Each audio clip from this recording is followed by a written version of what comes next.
Cristiano റൊണാൾഡോയുടെ മികവിൽ Saudi pro ലീഗിൽ അൽ നസറിന് ഗംഭീര വിജയം. ഇന്ന് കരുത്തരായ അൽ ഇത്തിഹാദിനെ 2-5 ഗോളുകൾക്കാണ് അൽ നസർ തകർത്തത്. ഇരട്ട ഗോളുകളുമായി ക്രിസ്ത്യാനോ റൊണാൾഡോയും സാദിയോ മനയും തുടങ്ങിയപ്പോൾ ബ്രസീലിയൻ താരം ടലിസ്ക ഒരു ഗോളും നേടി. അൽ ഇത്തിഹാദ് നിരയിൽ ഇറങ്ങിയ കരീം ബെൻസെമയ്ക്ക് ഗോളൊന്നും നേടാൻ കഴിഞ്ഞില്ല. അൽ ഇത്തിഹാദിന്റെ ഹോം ഗ്രൗണ്ടിൽ നടന്ന മത്സരത്തിന്റെ 14-ാം മിനിറ്റിൽ ഹംദല്ലയിലൂടെ ഇത്തിഹാദ് ആദ്യ ലീഡെടുത്തു. 19-ാം മിനിറ്റിൽ പെനാൽറ്റി ഗോളിലൂടെ റൊണാൾഡോ അൽ നസറിനെ ഒപ്പമെത്തിച്ചു. ആദ്യ പകുതി അവസാനിക്കും മുമ്പ് ടലിസ്കയിലൂടെ അൽ നസർ ലീഡെടുത്തു. രണ്ടാം പകുതിയുടെ തുടക്കത്തിൽ ഹംദല്ല വീണ്ടും ഇത്തിഹാദിനായി ഗോൾ നേടി. സ്കോർ 2-2.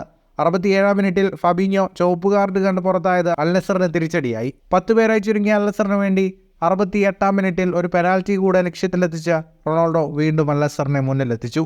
ഈ ഗോളുകളോടെ 2023-ൽ ഏറ്റവും കൂടുതൽ ഗോളുകൾ നേടിയ താരമായി റൊണാൾഡോ മാറി. 2023-ൽ റൊണാൾഡോ ആകെ 53 ഗോളുകളാണ് നേടിയത്.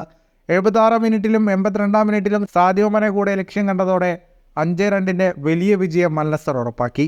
ഈ വിജയത്തോടെ അൽ നസർ 43 പോയിന്റുമായി ലീഗിൽ 2-ാം സ്ഥാനത്താണ്. 28 പോയിന്റുള്ള ഇത്തിഹാദ് 6-ാം സ്ഥാനത്താണ്. 50 പോയിന്റുള്ള അൽ ഹിലാലാണ് ലീഗിൽ 1-ാമത്. ഫുട്ബോൾ ലോകത്തെ കൂടുതൽ വാർത്തകൾക്കും വിശേഷങ്ങൾക്കുമായി സ്പോർട്സ് കഫേ ഇപ്പോൾ തന്നെ സബ്സ്ക്രൈബ് ചെയ്യുക.